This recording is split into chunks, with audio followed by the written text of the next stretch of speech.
My name is Martin Madert with the Witness to War Foundation. It is January 10th, 2014, and we are in Gainesville, Georgia, sitting with Mr. Frank Downing, D-O-W-N-I-N-G,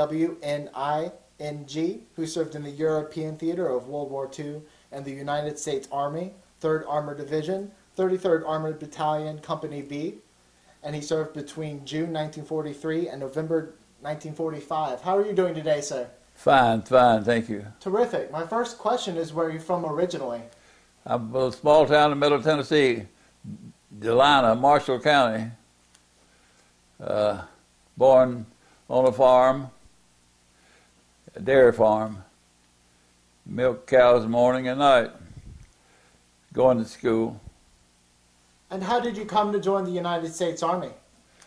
I finished high school and was immediately drafted and was sent from Nashville to Fort Oglethorpe, Georgia,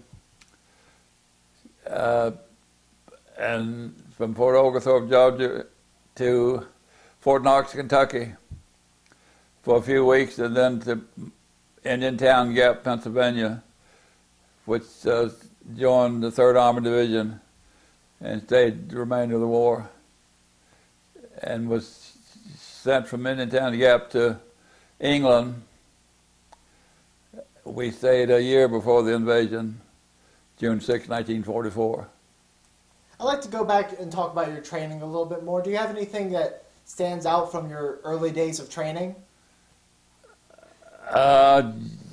Just my tank driver was a good friend of mine, as all the tank commander and the gunner. The driver was from a little town in Texas. The gunner from Brooklyn. The tank commander was from Oklahoma. And we were together the whole time till the war started. Then we ran into a lot of problems. Do you recall their names? Yes, there was Lee Strong was the driver. Bill Bucker was the gunner, and Shoemaker was the tank commander from Oklahoma. Do you recall the first time you met these gentlemen? Shortly after we were in England, I guess that we were assigned to as a group to a tank. I'm not sure the date when it was. Tell me about your trip to England. Where did you leave from? And We left New York. It's the only time I'd ever seen the Statue of Liberty. They give you a meal ticket when you boarded the ship, and each time you ate, they punched it. When I got to England, mine looked like a brand new one because I was sick the whole 13 days. And finally I did get enough courage to go back to the mess hall and started to eat, and somebody threw up in front of me, and I started all over again. So it wasn't a good trip going over. Coming back, it was different. Going over the sea was real quiet and calm. Coming back, it was rough, and nothing happened. were a lot of guys on the ship getting seasick? Yes. Great number. We didn't take anything for it then. They didn't give us anything.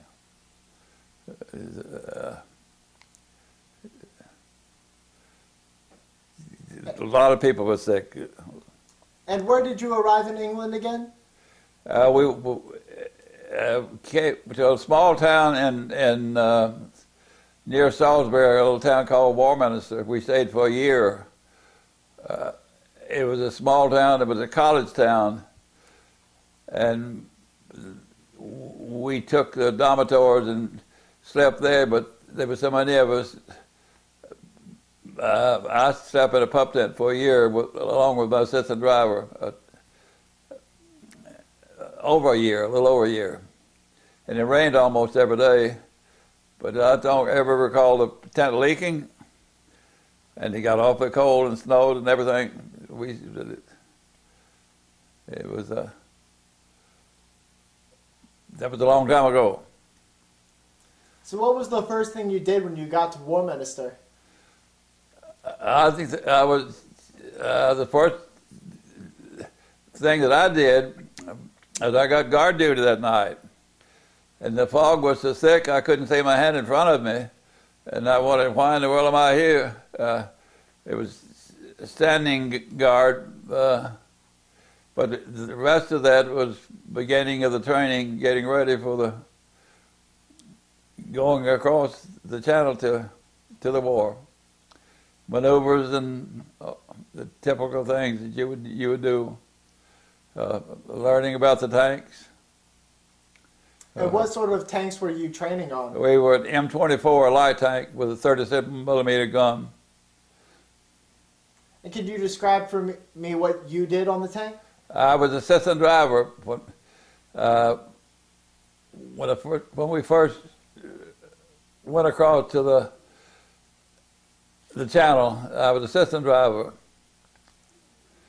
and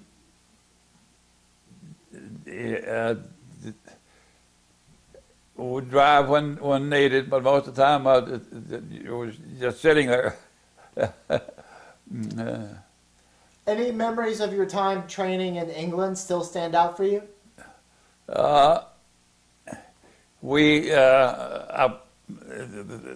thing, I played basketball, and I played basketball on a team that we played other bases across, and it was that was interesting because we had players from everywhere, and my first sergeant didn't particularly like it because it took me away from my duties when they'd come out to a training site and say, I need Frank for basketball. But most of it was spent training on maneuvers and getting ready for the big one that was coming up pretty soon. Can you tell me about crossing the channel? Walk me through that experience. It was, we drove our tanks on board. Then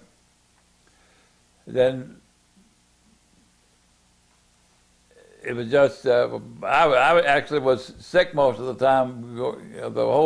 It took about 15 days, till we actually came. We had our tanks waterproof, ready to go into water, but the beachhead had already been established, so we were able to drive off on dry land, and that was the beginning of the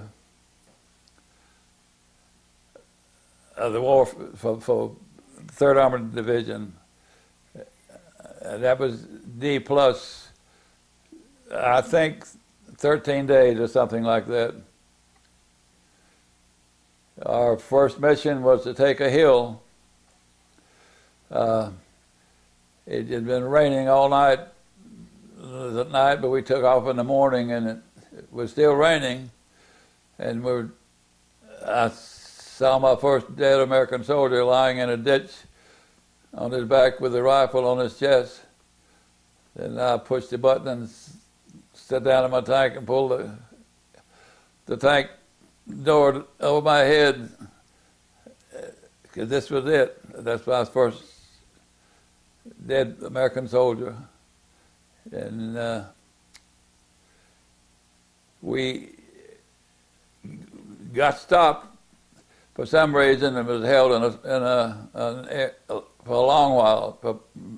We all got outside the tanks and we're talking and milling around, and my driver Sean got on his side of the tank and sat down, and I got on my side and sat down, and had my arm resting on the gun, and he had his on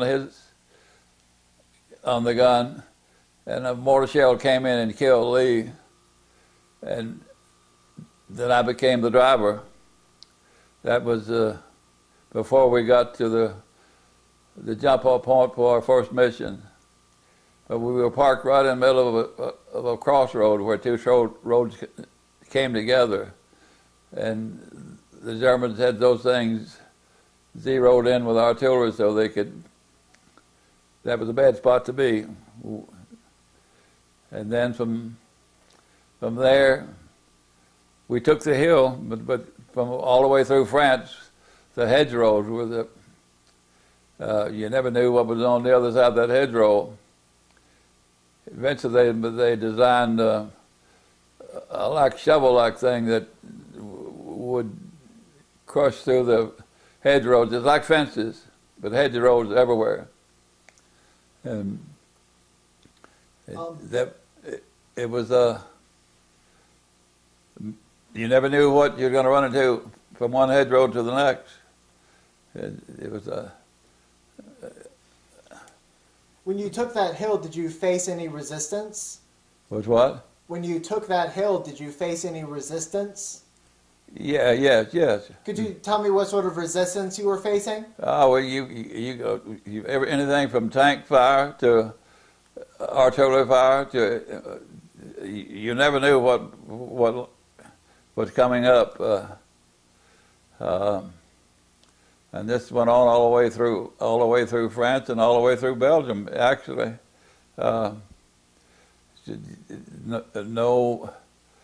you'd lose tanks. And immediately get another tank and another crew.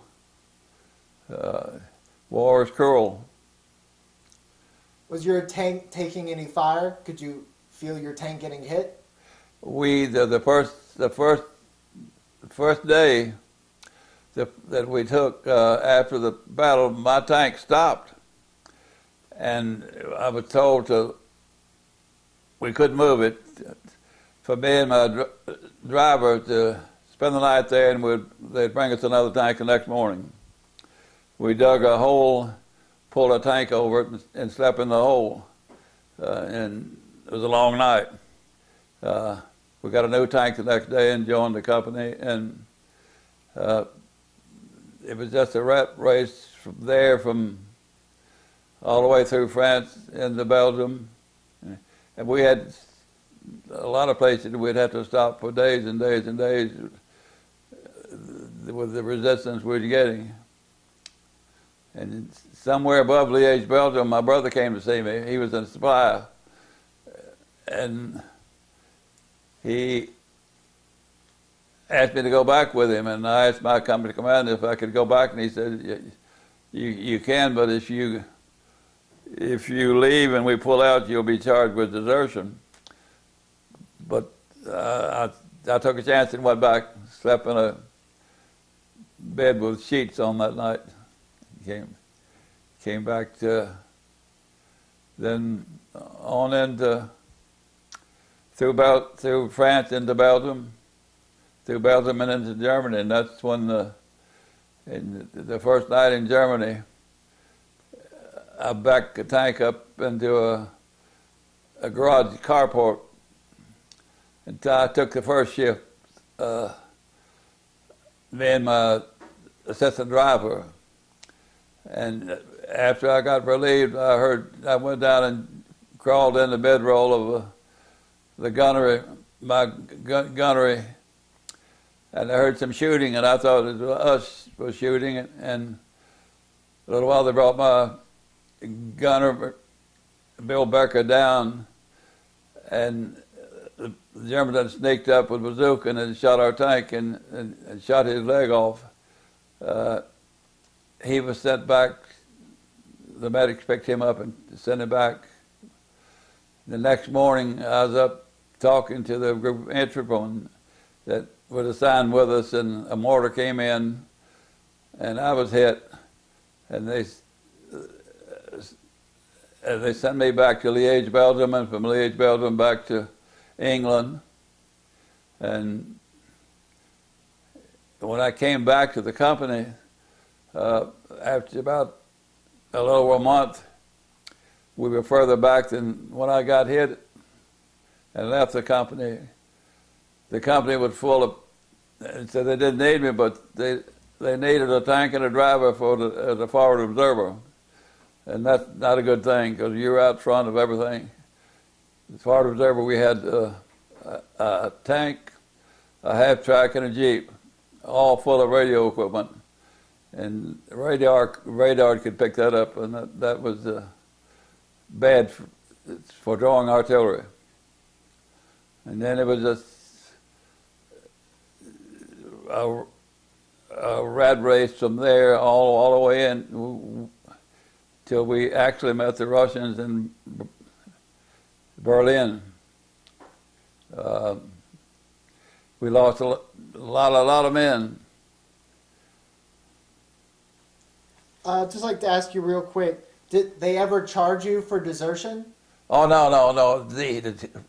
What happened, he said, you can go, but if we were to move out, then you would be charged with desertion. Of course, I didn't move out. It was just one night, and I took the chance. I was young. Let's talk more about the early days of your time in Europe. How often were you refueling while you were moving forward? How long we what? How often were you refueling the tanks? We carried with our tanks 5-gallon containers, 2 to 4. So we'd fill up every day or every night. So we never ran short of fuel. I think that was actually the downfall of the Germans at the very end. The lack of fuel, getting to their vehicles. How far could you travel on a day with resistance? I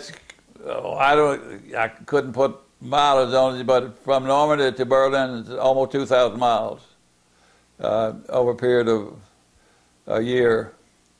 Not quite 2,000 miles, but a tank, they don't go too fast, and you're stopped a lot.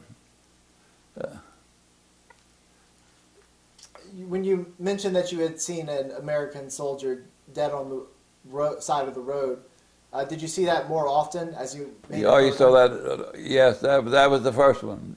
Many. Because the people inside the grave reservation would pick the people up and take them back, as the medics would pick the wounded. This war is so cruel. You never know when your time is up. Were you close with other members of different tanks, or were you mainly close with the people in your tank? Oh, we was close. We were close net to all of them. We had 16 tanks in our company, so I knew them all. We were together quite well over a year. Then during the war, we lost so many. I think we lost every tank, but they could be replaced. Mm-hmm. And we had enough personnel to replace personnel too. Can you tell me about the first time you saw a tank get destroyed? I think the first tank that I saw destroyed, but actually with a landmine. We were taught to track other tanks if we could, to eliminate that. A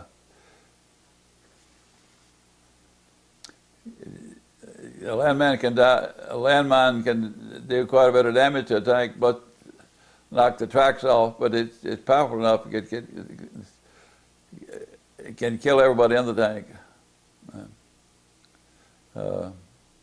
And where were you when you saw this tank run over a landmine? I think somewhere in France, and I can't tell you where now. And I've seen others on the side of the road as we'd move up that had been hit by my landmine. Do you remember who was in that tank? No, I don't know. Just somebody like me. Some young man. Did you have any methods to see where the landmines might be, or were there? No. That's why we would track the other tank if we could. or as close as we could. If this tank went through and wasn't hit, then we'd follow in his tracks, especially on a road. Wouldn't try to go around something, stay in the same line of. That was big. Could you tell me about fighting another tank? What's that like to engage in combat with an enemy tank? It's a weird feeling. You actually would like to get out, but you have no choice. But to stay there and I was fortunate enough to be one that survived. How long does a standoff with a tank last? How long does a typical battle with another tank last? Oh, they could be for days. Taking a town or something. I can remember one town that we took where there must have been 50 or 100 tanks that came down off of a hill and I've often thought what it looked like for the people down seeing this amount of armor coming towards their village. And nothing happened there at all.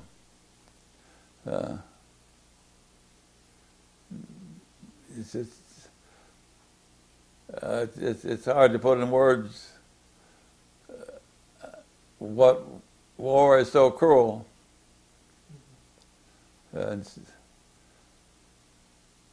We lost so many people.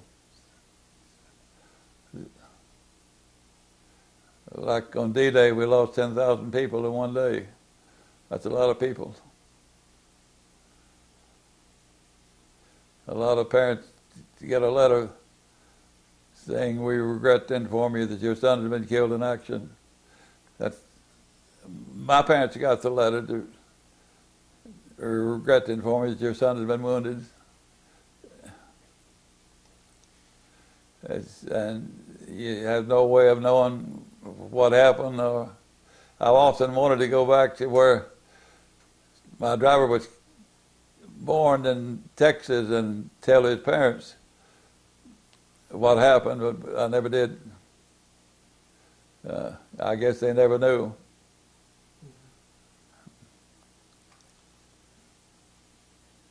Could you tell me what your experience was coming into Berlin? It was no different. We knew the war was over. There was a concentration camp there and I think it was Nordhausen. And we see all these striped uniforms with people looking at us, and I actually didn't realize what it was at the time. It was our prisoners, and they were almost starved to death with that look in there. But we were out of there soon and back to a staging area, and those few of us that were left in the company, they immediately sent us, we went by plane, like a B-24, a B-29, they only had 2 seats, one on each side, and they give you a bucket between your legs and your seat, no seat belt, and they flew us to the Riviera, to Paris, to Liège, and everywhere. There were so few of us left of the original bunch. Then the discharge coming home. But I got the war had ended, and I got a letter from an aunt of mine that told me that my daddy had died.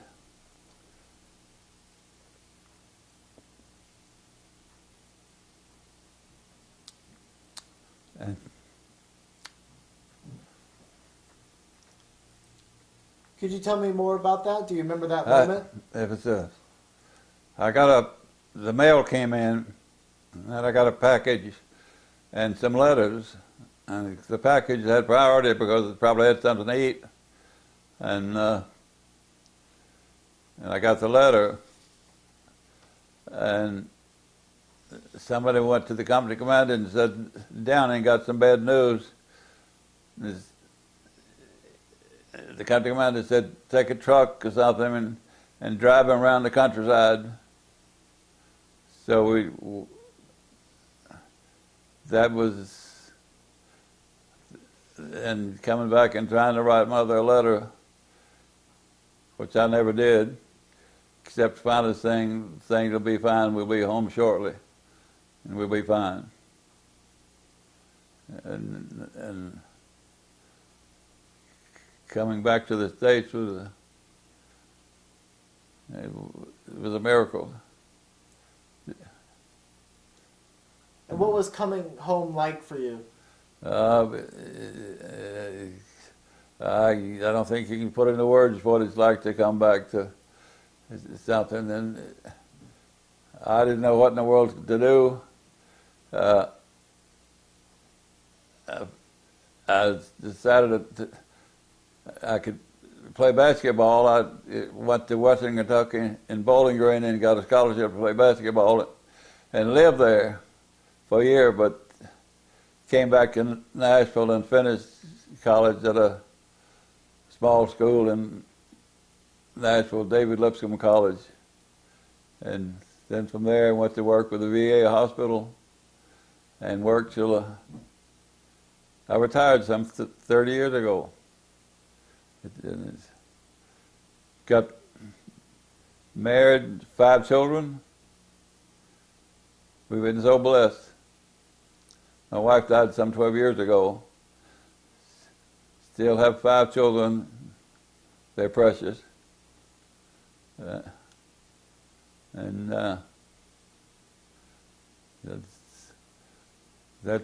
pretty well winds this thing up, I guess. I'd just like to hear a couple more things. Okay. Could you walk me through your experience on D-Day and give me as many details as you can recall? Did I what now? Can you walk me through D-Day again? Oh, D-Day, we weren't a part of D-Day. You weren't?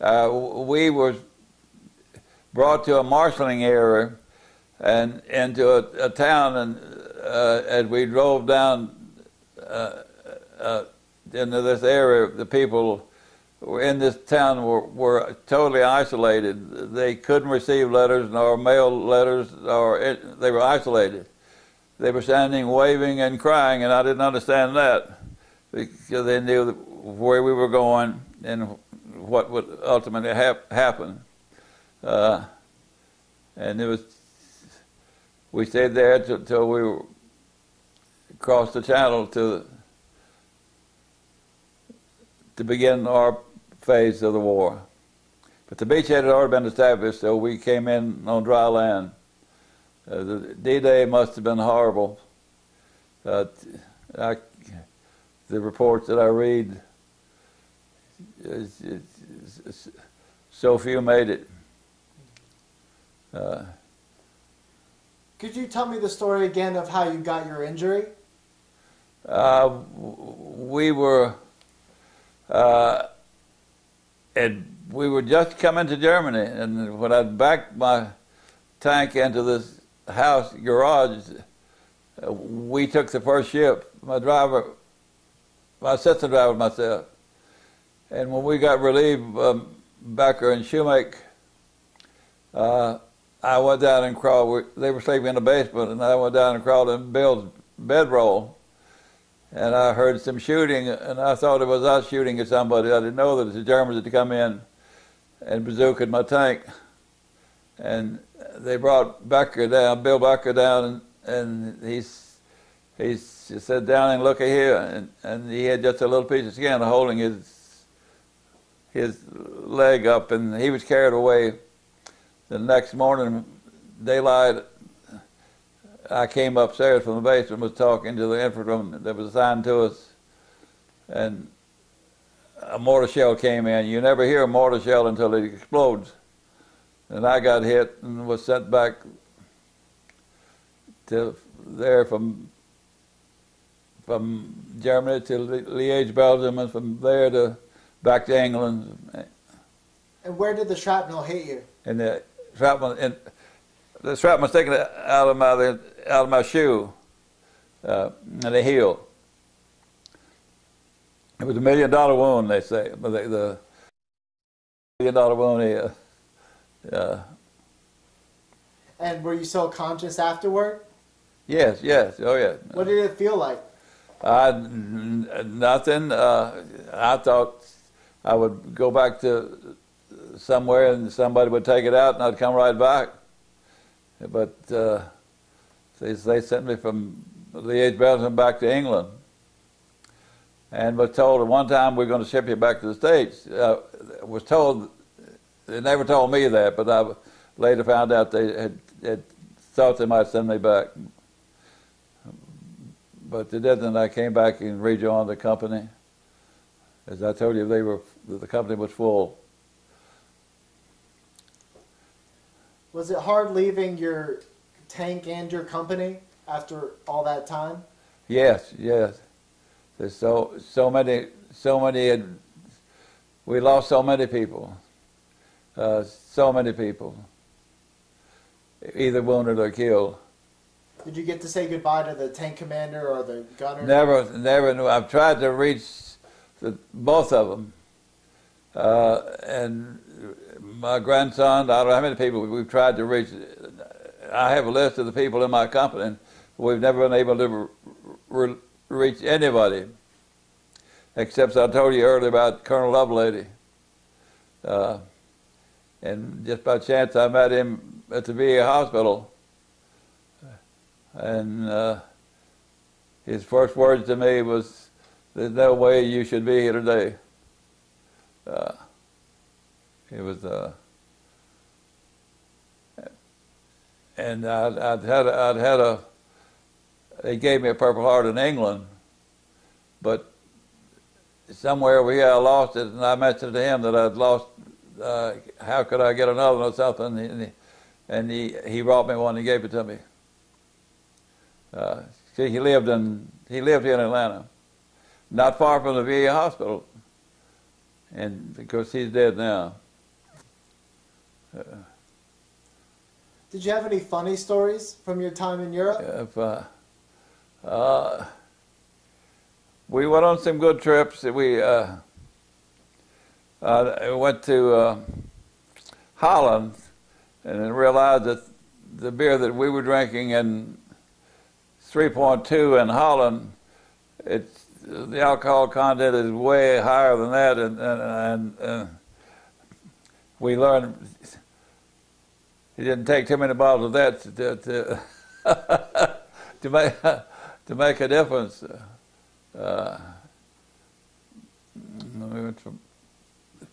We were fortunate that they took us to the Riviera. That was great. To Paris was great.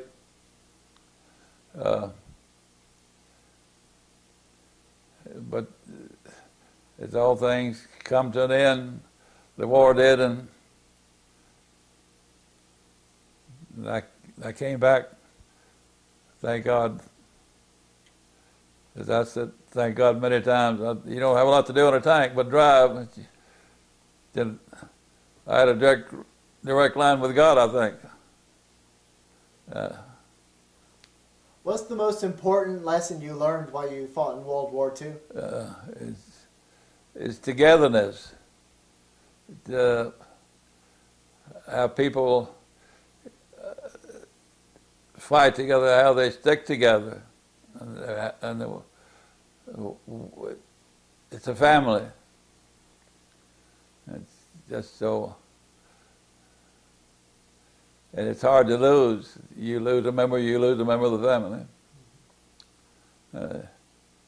You never know. Till I look at that chart, so many people that we had lost, and I think I gave you a copy of the people in my company.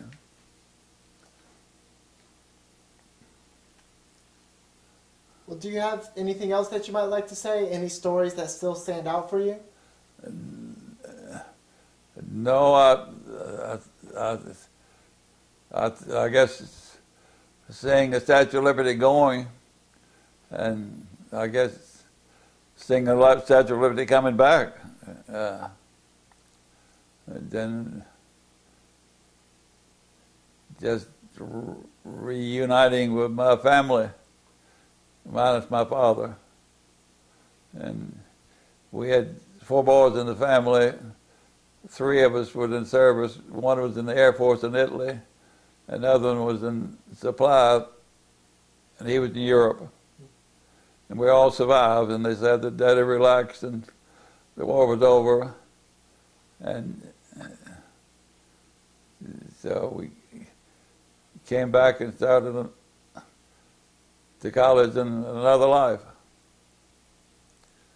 Met my wife in college. Married, 5 children. Great, precious. And grandchildren? Totals of them, bunch of them. I can't tell you exactly how many.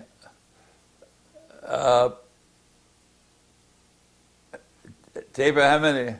You got nine grandchildren, and then a whole bunch of great-grandchildren.